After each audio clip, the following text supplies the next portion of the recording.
This is the Cycling Over 60 podcast, episode 4, 60 miles on my 60th birthday, and I'm your host, Tom Butler.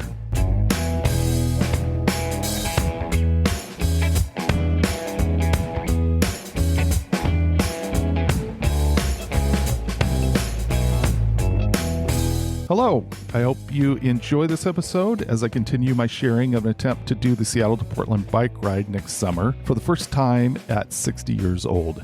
I say attempt because I'm not 100% sure I will make it the full distance. I am 35 rides in at this point. That represents about 784 miles, and that's most likely around 64 hours on the bike. I am fully committed to Zone 2 training at this point.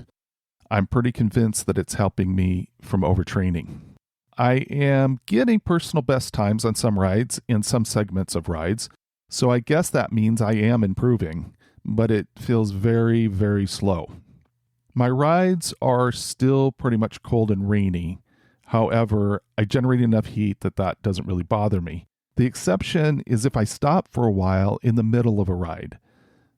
At that point, I'm usually sweaty, and when I get back on the bike, I am very cold for the 10 minutes or so it takes for me to get some body heat going. I'm not usually stopping this long unless I'm going for like over 25 miles.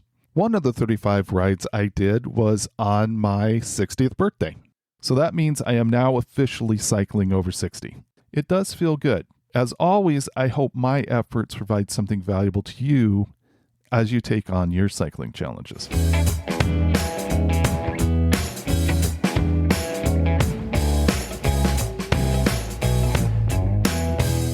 This episode is a little different. Instead of an interview, I'm going to have a conversation with Garren Miler about the 60-mile ride we did on my birthday. You know, I just felt like that was a perfect ride to do as part of this podcast. And it really was a great way to spend the day.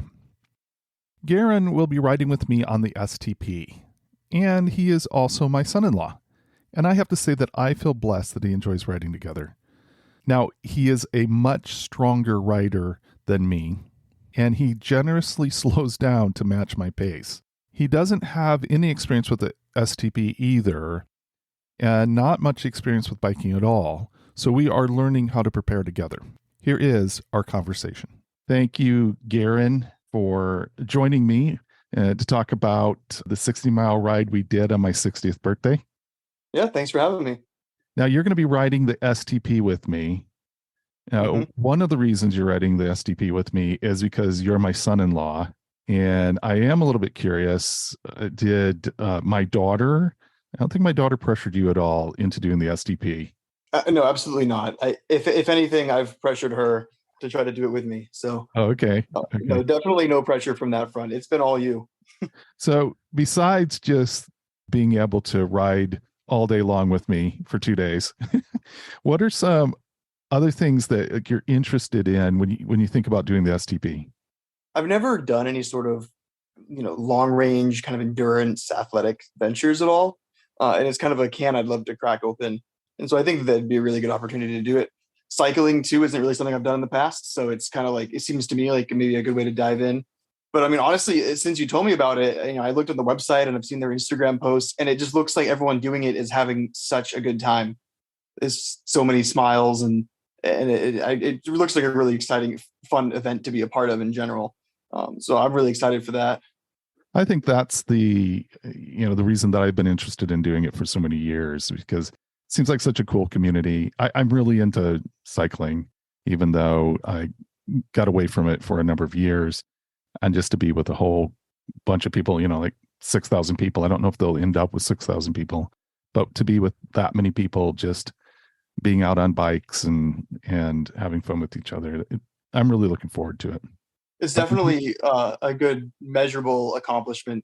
I don't think I have anything in that category athletically of like, here's a certificate or a medal or something that's like I did a thing beyond Little League, Right. But that'll feel good too to be able to say, I did this ride, I did this endurance thing, and I think that's gratifying. That's cool. So we did decide to do 60 miles on my birthday, or I decided to do it, and you generously agreed to go with me. I only did 23 of them though, respectively. You only did 23 miles of the 60 miles? Well, that's my age of. I see. I see. So you only got credit for 23. Is that Right. right? That's right. You weren't old enough to get the full credit. Okay. I see that. I thought that 60 miles, that was the longest that I had been in a very long time. And I think that might be the longest ride that you had been on. Yeah. Although I think you did do a 54-mile ride. Is that right? When you rode from home to here? Yeah, it was around 54 miles, I think, kind of unintentionally. I was planning on cutting off some of the more urban biking with a bus route that would take me down to some smooth trails. Right. But I ended up actually biking those routes. And here in Seattle, I was going up some pretty gnarly hills, like in the city, that's not a lot of fun. There's like buses whizzing by you, and you're like on a 45-degree angle trying to pedal up it. But the good news is when you get on those big hills, the adrenaline really is what keeps you going. Uh, so you get a better workout that way for sure. But yeah, that was definitely a very different ride from the Yeah. 60 miles that we did. And I think the biggest difference was, like I said before, planning. I mean, this was an accidental 54 miles. I set out, Right. and I know you've made fun of me for this since, but I set out with literally like a kind bar in my backpack and like a liter of water in a Camelback. And I was like, oh, I'll make it down to Buckley. That won't be a problem. Um, Yeah. and very quickly, I realized I was like, man, this is not going to work out for me on that front. So I Yeah. think that was So maybe the biggest difference was just 60 miles that we set out to do when we had a plan is very different than 54 miles with absolutely no plan at all. comparatively, 6 miles shorter. But the truth of the matter is that was a much harder ride in a lot of ways. Wind in your face for a lot of it. And you were riding at your own pace, not sticking with my pace. So, even though this was the longest ride, I don't think it was the toughest ride you've ever done. No, I wouldn't say it was. Definitely a much more forgiving trail. The weather wasn't as agreeable for the 60-mile one, but I don't think that really had a big impact on how tired I was. I think that was a. I think that the impacts of the weather were not really felt in my energy level per se, but yeah, the other ride was certainly much more aggressive hills, and yeah, like you said, a headwind kind of fought against me. So we should start out with like the most important aspect of the day. It was my 60th birthday. And so I was wanting to eat good food. And I think we accomplished that. I'm I would agree. curious. Yeah, Okay. What kind of an overall rating, what would you give on a scale of 1 to 10? What would you give the food for the day? I would give it an 8. Okay. Okay. I say that because I think that there's always room for improvement when it comes to food. Okay. And I think that also we were eating things that were delicious, but they were not necessarily focused on what you need to sustain yourself for a long-term bike ride. So that's Yeah. why those are the 2 points I would ding off of it. Is Yeah. that is that I think that there's always room for improvement, and that I think that we could have maybe thought about our nutrition a little better. Yeah, I think that's fair. And maybe we can talk about that a little bit along the way here. I would say, though, we ended the ride at Araya's place, which is vegan Thai food.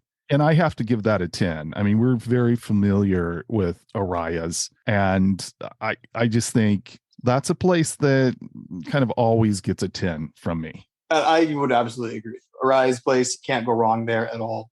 And like you said, it's vegan, so it's guilt free too. Yeah. It's a delicious dinner for sure.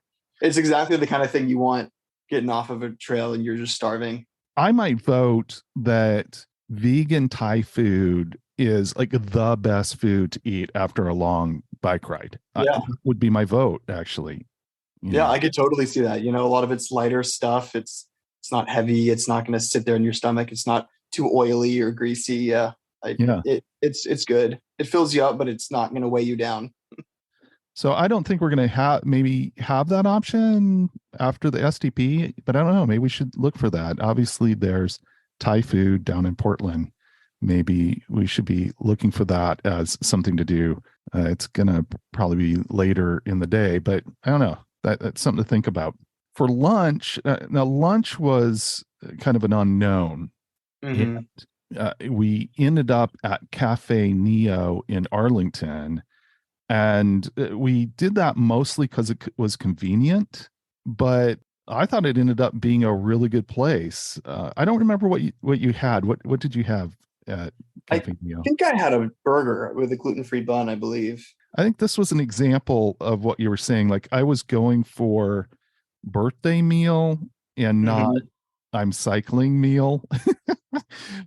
So that was probably an example of I had a veggie burger, a Beyond Burger, and fries. And I had planned on having, I don't know, some quinoa bowl or something that was much better. Right. But my birthday plans changed that. But I thought it was excellent. And there's apparently a number of Cafe Neo affiliated restaurants around, and I wouldn't mind hitting one up. They're kind of mostly north of Seattle, but I wouldn't mind hitting that up again. Hmm. But we started out the day, and I thought this was kind of a cool thing that one of the best breakfast places in all of Western Washington is in Snohomish, and Snohomish being the beginning of the Centennial Trail that we rode. And so we went into Maltby's to have breakfast. And so kind of overall, how would you rate Maltby's as a breakfast stop? I've certainly got to say, if someone claims they have the best breakfast of any capacity, I will be skeptical. Eating out for breakfast is maybe my favorite. It's definitely my favorite meal to eat out for. I love going out for breakfast. I love that they like breakfast places never skimp on portion sizes. Like they'll load you up with like 8 pancakes and you'll eat like a third of them, and then call it good and be happy with that. You eat out for breakfast, you don't have to eat again until like 8 p.m. It's fantastic. And back in New England where I'm from, yeah, we used to eat out for breakfast all the time at the local restaurants. And so when someone claims to have the best breakfast, I'm going to hold you to that. That's a bold claim to me, but I would say Maltby's definitely delivered on that for sure. I think I had an omelet there, and it was amazing.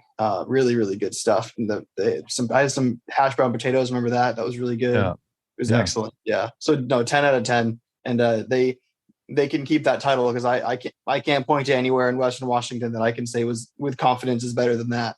One of the interesting things about Maltby's is that we did not have one of the things that they're most known for. They have massive cinnamon rolls, and I can't do the sugar. You don't do the gluten. And Right. so, if anybody's looking for a massive cinnamon roll, I think you're going to get a really good breakfast at Maltby's, and you're going to get a massive cinnamon roll. There was one thing that you questioned, Right. and that was the brand of coffee they served. Yeah. They get their coffee from a local shop, a local joint here in Seattle. It's called Starbucks. I don't know if you've heard of it. Yeah, it's a small little place. Yeah, the locals know about it. The locals know about it, right? Well, it is interesting. I mean, here we are in the Seattle area where there's all these micro roasters.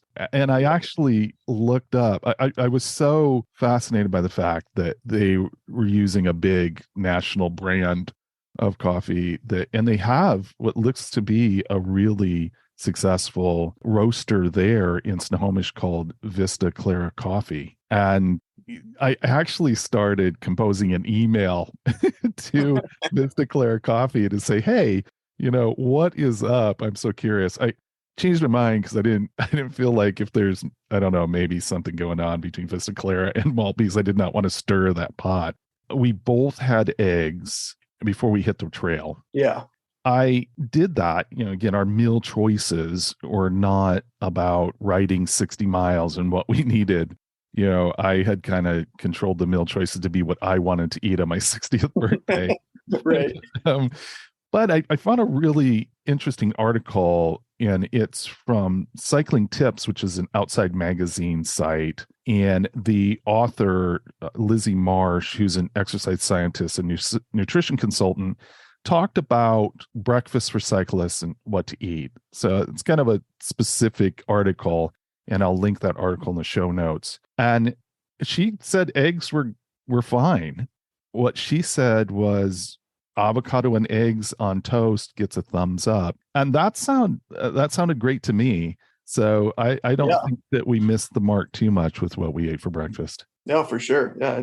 it feels right, I guess, Yeah. to have eggs before doing that kind of thing. I think it feels like a dense meal that has a lot of calories, a lot of protein in it to keep you going, you know. So I would not be surprised at all if that's the recommendation. Now, what she recommended also was kimchi for probiotics. I'm wondering what you're thinking about kimchi before jumping on a bike for 100 miles. I could certainly use all the probiotics I can get. I know, but kimchi. I mean, I would be hesitant to put that much. I don't know, like vinegar. You know, the acidity of it into my stomach before jostling myself about for a bit. It seems like that could cause problems. But then again, I don't know that I've ever had kimchi in like before doing something athletic. So I really have no basis for arguing with that. So I would certainly be down to try it. I'm not a big kimchi fan, but I'm definitely going to try it out. I'm going to try a avocado and egg and kimchi sandwich before I go on a long ride and just see what that's like. It might be the most amazing thing. I might set all kinds of personal bests after having kimchi, but I'm interested to find that out. So thinking about like packability, you know, going down, having, I mean, obviously we'll be supported with people Yeah. in the car bringing us the food that we need in the mornings and whatnot. But Yeah. if you're not supported on a ride like this, you know, a big deal is going to be packing in your food and knowing, you know, if you're going to stop for lunch and eat it, you know, you got to know what you can bring with you. But I would wonder if egg salad, you know, with like a fatty mayonnaise base Hmm. would have similar, you know, qualities. That seems to me like it'd be Yeah. about the same thing as avocado and egg. If you just had some egg salad, threw that on a sandwich, maybe some kimchi in there, that seems like that'd be a really portable way to get the nutrition you need for a bike ride. Man, that's a great idea. I still have some information. The last episode, I talked to Anton, and he gave some really good information, but he does it in one day. So there's a lot of information about 2 day. And one of the things is what's it like when you wake up on Sunday morning that I need to find someone and talk to about and maybe get some more information about what's the breakfast situation like, because obviously that's been thought about. But I like what you're saying. I'm really liking the thought of an avocado egg salad with kimchi in it breakfast. It's really intriguing to me. I'm going to have to dial that up to to give Yeah. it a try. So I was really passionate about doing this ride. I just felt right doing 60 miles on my 60th birthday. It felt like that was going to be a good test of how I would feel. I'd done 50 miles, I think a couple times, but that felt like a good test. But I was watching the weather and I was getting kind of nervous about it. At one point, I was thinking it could get really snowy. What would we do then? I felt like you were pretty open to riding in pretty bad weather. I Yeah, think I for was sure. right about that. Yeah, absolutely. I used to commute every day to my job on the bike, and I had to get there on a bike. There wasn't really another way for me to do it. So no matter the weather, I was on the bike. And you know, I have rain pants for biking. I have a nice rain jacket. I have all the gear I need to stay dry, and so it's not a big deal. The snow itself, that's a little more of a concern because you're not just talking about keeping yourself dry. You're talking about keeping your wheels on the ground and not having things slide out from under you. But I'll tell you one story. I rode my bike to work one time in 7 inches of snow, and I made it there on time for when I was scheduled to arrive. And the funny thing is, all my coworkers would come over to me and they see me hanging up my bike helmet. They're like, "Did you ride your bike here today?" And they said, "Man, you're crazy!" Like 3 of them said that. "Man, you're crazy for riding your bike in." And I'm looking around the office, and the place is deserted. People are showing up 2 hours late. People are, you know, a lot of people didn't even make it in that day because of the way the roads were in their cars, you know, and yet that's the irony of it is they're saying that I'm the crazy one for riding my bike in, but yet here I was, you know, there on time. So I made it. Their cars were stuck. Yeah. And beforehand, I was not too worried about snow. I figured that the temperatures weren't low enough that the snow would really be deep. I did feel like maybe icy rain or something that could shut the trip down. So I was a little bit nervous about that. For the most part, it was a really nice day. Yeah, absolutely. The weather was really nice to us at the beginning. The first 40 miles. I think it was pretty much dry. It might have, been kind of misty a little bit, maybe some sprinkling, but yeah, it was pretty good for the first part. And I think we had, I don't know, maybe 20 miles or so in there at one point where it was actually quite a bit of sun. Yeah. I was really happy with how that turned out. When we stopped for lunch, we came out and it was hailing. And that was, Right. I was wondering about that. I'm like, okay, I've never ridden in hail, but it stopped before we really even got going on the trail. So that didn't end up being an issue. But we did have, I don't know, we had a few miles. I don't know if you remember how many. I was thinking maybe 5 miles or so where we were riding in snow. Yeah, I think that was about right, about 5 miles. That felt a little bit tenuous to me. My tires don't have any traction at all. And so the bike was slipping underneath me as we were riding. So I was happy that we weren't riding the whole 60 miles in those in those conditions. Well, I mean, you were there and you know how the snow affected me. I did take a tumble there at one point off my bike. Well, It would have been better if it was off my bike. I'm still new to the whole clip-in thing. So when the bike goes down, I go down. So yeah, we were riding through the snow and I had taken my phone off of the mount because I wanted to take a video while we were riding. And I had a lot of confidence in myself to keep the wheels underneath me. But I looked down and was really focused on fiddling with my phone, trying to get it back into the mount. And the bike just washed out from under me when I wasn't paying attention. Well, I'm not really saying that that's about the snow, because I think if you wouldn't have been you might have been a little bit overconfident about getting your phone back in the mount. And if you would have, I don't think you would have gone down just for the snow. I mean, it was No, really absolutely not. Yeah. So, No, that was completely my fault. The conditions were nothing you couldn't ride through if you just you kept your wits about you and paid attention. got both hands on the bars. Right. The one thing about it is it felt good afterwards. It's like, okay, that was my 60th birthday. It felt better having like some challenge of riding through the snow. It's a much better story than if it the adversity makes it more Right. interesting. Right. Yeah. Probably within 10 years or so, it'll be, 60 miles of snow, of, 10 inches of snow that we rode through.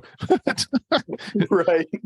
That'll be a better story. I was nervous. Lightning was forecasted. I don't know what to think about that. We were on a trail. It would have been raining if there was lightning. We were around a lot of very tall trees. Mm-hmm. If there was a lot of lightning, I think that would have had a potential of stopping us. Yeah, definitely. But again, it was nice. There wasn't much wind. We did hit a little bit of wind at some point.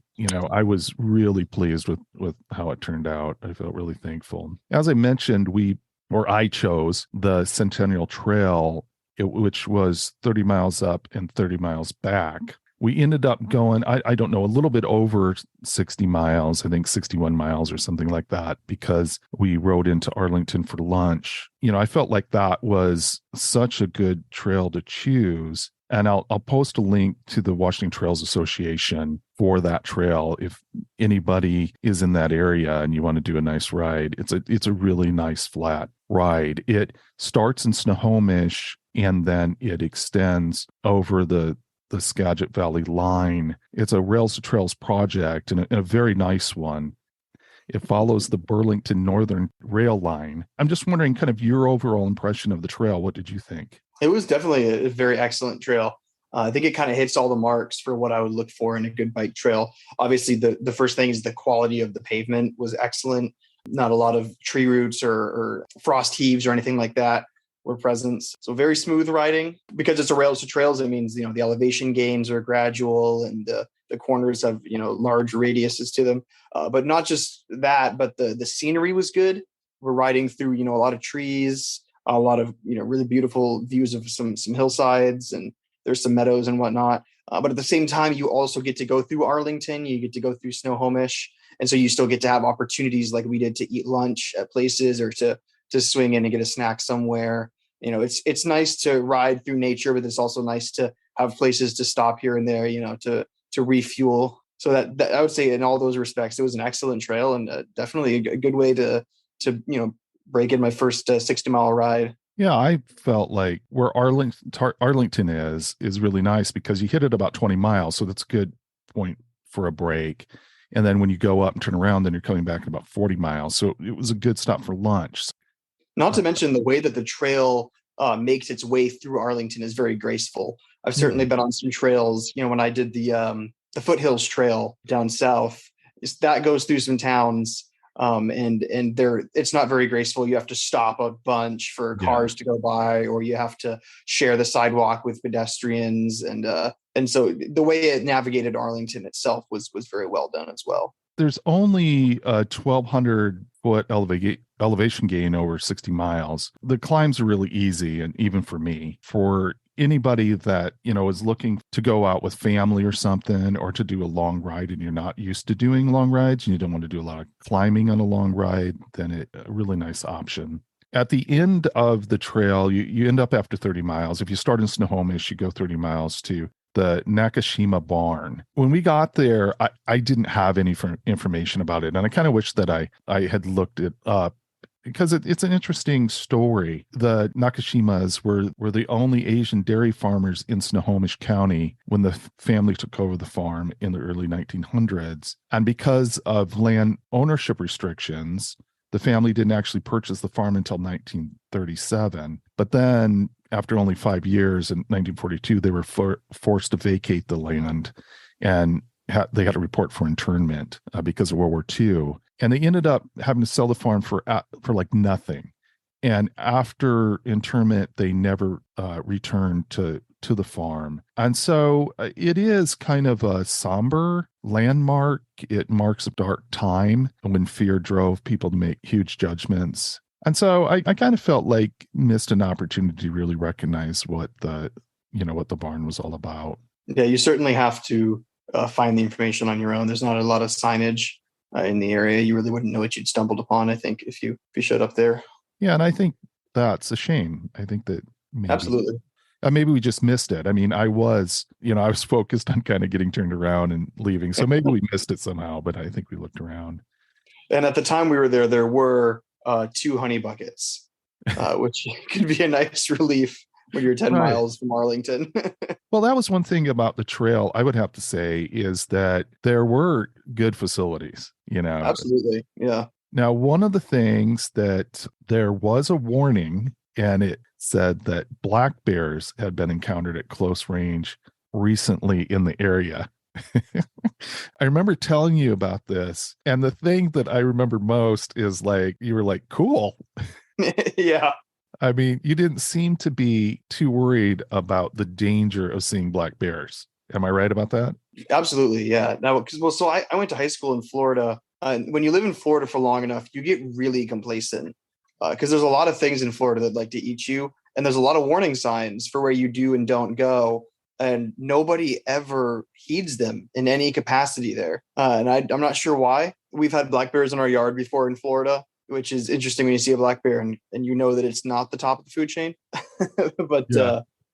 But anyways, no. So when I see beware of the black bear sign, I think I go back to my Floridian years for a minute there, and I think, that sign's for other people. Yeah, so we were joking around that what really would have made the ride is if lightning would have struck. We did ride through snow, but if lightning would have struck and we would have been chased by a black bear, now that really would have made for us an eventful 60th birthday 60 miles. So some information that I would love to know is what is the running speed of a black bear, and how does that compare to our pace for that ride? Could we have outran a black bear for the entirety of the ride if need be? Well, or would it have been that our pace would have slowed down over time? I always think of bears running at about 30 miles an hour. I feel pretty confident that I would have been caught by a black bear. I don't know. I don't know what adrenaline happens. I don't know what physiological changes happen when you're being chased by a black bear, because I have had some very interesting speed bursts just by being chased by a dog. But I also feel like a lot of times a bear is going to see if they can catch you easily. And if not, then kind of give up. I don't know that test that theory, go out purposely to test that theory, but kind of feel like maybe if you could show them you're not easily caught. I don't know. I just feel like black bears are going to be somewhat shy unless there's cubs around. And so I don't have a tendency to think to worry too much about it. Mm-hmm. And I'm not sure about hibernation.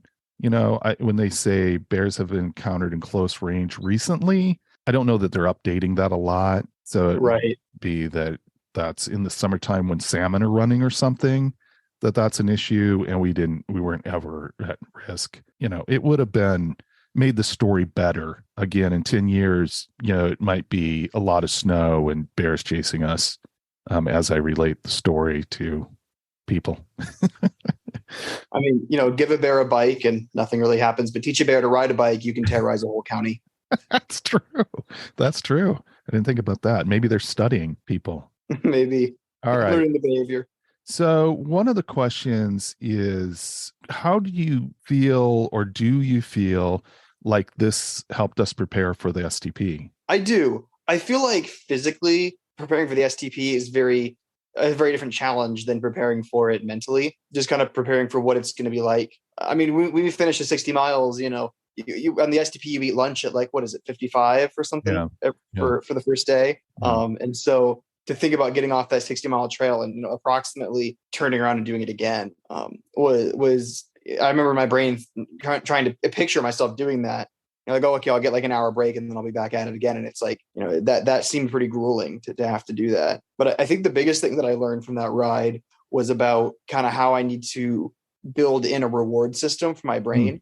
Like you said, we were able to stop every 20 miles. And I think that periodicity was good. And if, 10 to 15 miles would be a good range too, to just have something you're looking forward to, whether you're going to stop and eat your kind bar, or you're going to stop and eat a meal, or if you're going to just stop for a minute and, enjoy some scenery or just get off the bike for a second, just to have something that you're working towards. Like, okay, only, X more miles until I get to do this thing, even if it's something small. And I think that's going to go into my STP planning a lot, is going to be just having little things that I'm planning on doing no more than 20 miles apart. So I can just have something to kind of focus on as the next step. I don't have to mentally tackle the whole event at once. I can just think about it in bite-sized chunks. And I think that worked really well for me on the 60-mile ride as well. Yeah, I think that sounds really like a fantastic idea. I felt like there were so many things different from this ride that it didn't prepare in a really comprehensive way for the STP. I do think there was an element of experiencing just being on the bike that long, which I felt good about. I felt like the bike was really comfortable. I feel like that helped me see that, this is really doable for just spending this much time on a bike. So I do feel that was good. But, there were a lot of things that I feel like didn't prepare us. We were not pushing it at all. Most of the time we just rode side by side. That's going to be a lot different, I think, in the STP. The STP is on roads, and I don't know what you think about that. If you have some thoughts about how different it's going to be, being on the roads rather than being on a trail. I don't think I know really enough about the STP route to say whether or not those roads would pose a significant challenge. My assumption is that when they're planning this route, they're taking road quality into account. And we'd probably end up on some more forgiving asphalt. They're probably not going to take us down a road that's like half gravel with potholes. But I mean, it certainly will play a role, because there is a significant difference between the kind of very smooth pavement that they have on the rails to trails versus what we're going to find on an automobile road. It's chewed up a little bit from all the tires. I think you're right. They're choosing roads, not at random. And so I'm thinking that there's probably decent amount of pavement on the right side of the white line. But I do think that it's going to be a situation where there's car traffic. And, that was something that we just didn't have to deal with. In fact, the weather was bad enough that we didn't really deal with any traffic. We didn't deal with people traffic or car traffic. I do think that is going to be something that's very different on the STP. Yeah, I've never done any sort of cycling event. And so just the whole idea of riding with a group of other cyclists at the same time is something I'm going to have to learn. And hopefully I can get some experience with that before we depart for the STP. But that'll certainly be an adjustment to have to ride in a pack of people and be in a draft line, or looking out for just people next to you or someone coming up behind you, and just kind of being aware of everything going on around you, just with that many bikers in one place. And I do feel kind of bad for you guys because you will be riding my pace. And so there will be a lot of on your left, I think, over the STP, just because you guys are riding at my pace. And again, we didn't deal with any of that on this trip. And then the other thing was the weather, which is the thing that makes me the most nervous about the STP. I'm not sure that I've mentioned this on the podcast before, but the thing that makes me the most nervous about the STP is possibly being very hot. Obviously, this trail did not prepare us for that at all. But kind of looking forward to other rides that we might do in the wintertime. Did you feel like you learned anything about cold weather riding at all over a long distance? I wouldn't say that this ride per se changed my perception of that. I think that I have a tendency to over layer or put too many layers on when I do rides like this. So when I was commuting to work, for example, it was pretty easy to just throw on tons of layers, knowing that it was an e-bike that I was on, so I probably wasn't going to get too sweaty, and it was usually cold enough in the mornings that any amount of layering was appropriate. But when you really start pushing into these longer rides, you really have to think about kind of the dynamics of the weather. Because if you're riding for 8 hours, we rode for around 8 hours, I think, total. And that's a large range. You're going to hit potentially the high and the low for the day, and you have to be able to be prepared for that. And the STP is certainly going to present that sort of challenge. In the morning, we might even want a light jacket on, or at least a windbreaker or something. Whereas in the midday, we're going to be, cooking potentially. So I think that the longer rides really present that as an obstacle to have to adapt to the changing conditions throughout the day. I if it would have been worse weather, I'm kind of wondering about my feet.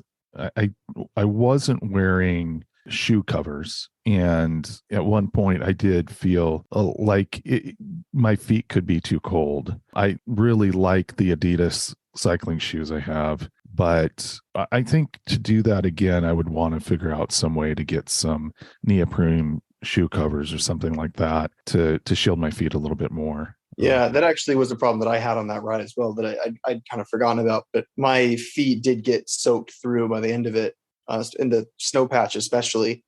Because, the shoes that I have, like yours, they don't really offer any water protection at all. Around the cleat is not sealed, so any water coming up from below, getting sprayed up from the tire, anything can just go right up into the shoe, and it'll soak my foot very quickly. Another thing, I made kind of a mistake. I had tights on, and when we stopped, I put thicker pants on that I really love. I have some Bayleaf cold weather cycling pants that I absolutely love, but it ended up being a little bit too much as we got going up the hills. Or it wasn't really a hill, it was just an incline. But as we were riding up the incline, I was too warm. I'm still dialing in kind of how to, we had stopped, we were cold, we had waited long enough that we had cooled down.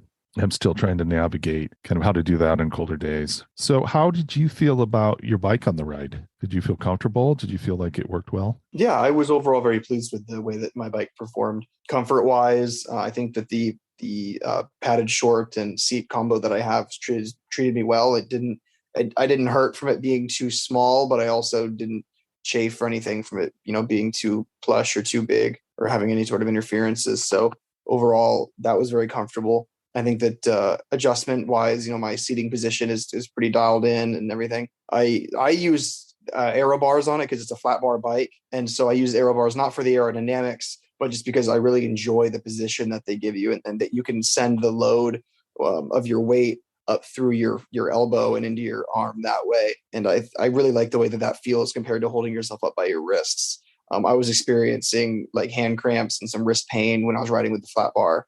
And actually, I think one or two of my fingers went kind of tingly, almost going numb one time, just from the circulation not being where it needed to be. So the aero bars really helped, and it also gives me this really large variability range where I can sit really straight up with the flat bars, or I can get really far down with the aero bars. And they both, those two riding positions use a very different set of muscles. So when one set of muscles gets sore, I can switch it off. And I was really happy with the way that performed. And it's a lot easier than retrofitting a bike like that with drop bars to just slap the aero bars on there. I think they were like $120 from REI for the set of aero bars, and they've worked very well for me. So really happy with the way that setup has come out, and it's been a really good way to make the flat bar bike into a much more reasonable endurance machine. I use bar ends that help me, but I think for you and your riding, I think that was a brilliant move. I'd be interesting to see as more people you interact with more people on bikes, if we see that that's a common thing, or if people are like, hey, that's a pretty good idea. I think I'll try that because it does seem to really work for you. And that's cool. Yeah, I think a lot of people, if you're really into the culture of bikes, you would probably think, you'd be putting things into boxes and you'd think, aero bars go on, really high end road bikes. Whereas I'm coming in here not knowing a thing and having no respect for the for the traditions or whatever, because I don't know. And so I see an aero bar in the store and I'm like, that looks really comfortable, and I'll slap it on this bike that, no, it totally doesn't belong on that bike. But I don't have any respect for that. If I think it'll work, it'll work. So I'm certainly curious to see if this is something that we'll run into other people doing as well on the longer rides. So I'll be definitely checking out people's setups. I think the majority of them will just be drop bar bikes, but I'd like to see how other people handle a flat bar setup for the STP. So we're both riding Trek FX bikes, and I like the FX frame setup for me. The thing that is a problem is that it's not aerodynamic at all. And so that is a factor. I think for a lot of reasons, it's not as big of a factor for me because primarily how slow I ride, but that is definitely something. But as far as being comfortable, when I switched into the FX frame setup, the frame dimensions or whatever, I found it to be so much more comfortable than either a road bike or a mountain bike. And so I'm really bought into it. I don't know though about you. I'll be interested to see. We've got some time between now and the STP, and I know that we're going to go out and look at some other bikes, and it'll be interesting if you ride some other bikes and feel that you want to switch up your style of frame. Yeah, I think that the frame itself is treating me okay. I know the aerodynamics are not optimal on the bike, but for someone of my build, I don't think the bike is the limiting factor on the air resistance that I'm putting up as I pedal. But I know that the big thing I'll want to explore too, sticking with this bike for the STP, would be tires. Because right now, they're gravel tires, they're on-road, off-road. And those are certainly going to be eating up some friction and slowing me down a little bit. And I'd be really curious to see what a more road-focused tire would give me. I'll say the biggest thing I've liked about the frame, well, actually, it's not the frame. The thing I've liked the most about the setup is the front fork and the lockable suspension, especially using the aero bars the way I do. But especially on your wrists too, with the flat bar, is having the ability to unlock your suspension. And it eats some of the energy and it slows you down a little bit, but it can really give you some relief if you're feeling sore. And that's been a really big help. So if we do encounter, an area where the road gets kind of rough on a long race, it's going to be nice to know that we can, click that open and let the bike take care of some of that. Because I think that the little bit of energy that's lost to that suspension is probably worth a lot less than the increased comfort when you're talking about a 200-mile ride. So would you do the Centennial Trail again? I would do the Centennial Trail again. Yeah, for sure. I feel like, switching up, the places that we ate and stopping at different intervals, I think you could make it a very different experience the second time around. Maybe even ride the trail the other way, start at the barn and ride to Snohomish. So I think that there's a lot of ways to do it again and feel like it's a novel experience. So I would definitely be down to do it again. I would be too. I feel like it would be a different experience if it was a beautiful summer day and we were out there. I think it would be a pretty crowded trail.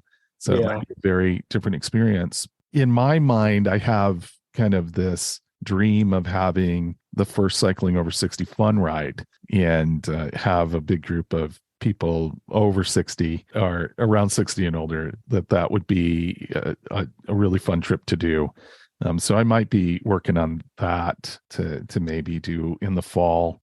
I'd like to give a shout out to Bicycle Centers of Snohomish. They're right there in Snohomish. I mean, they're right by where the trail starts. And I stopped in there when I did a short ride to just check out the trail about a week before we did our ride. And they were just so helpful and so easy to talk to. And so I want to send people their way. You can check out their shop at bikecenters.com. I'll put that link in the show notes. And it was a nice shop. I mean, they had a lot of selection and they rent, so if anybody wants to go check out the Centennial Trail and you don't have a bike, they rent, I think, both e-bikes and regular bikes. Well, I just want to say I appreciated so much you doing that ride with me. It just made such a huge difference. It was so fun. I'm glad, again, looking back, that was the absolute best way I could have spent my 60th birthday, was doing that ride. A fun day of just being out in the open air, biking, like I said, having some good food. And I just want to thank you for experiencing that with me. Yeah, I had a really great time. I can definitely say that is the best bike ride I've ever been on. And I haven't been on too many yet, but I'll say so far, that was the best bike ride I've been on. And it was a lot of fun. So I appreciate you having me for it. And I'm glad we got to spend that day together, and really glad you had a good 60th birthday. Yeah. And thanks for joining me for this discussion about it. I hope that was informative to anybody that's choosing to listen. And if you have any questions, be sure and reach out. If you have suggestions about other long rides, I'd love to hear that. So thanks, Garren, for taking the time, and we'll talk later. Awesome. All right. Bye now. Bye.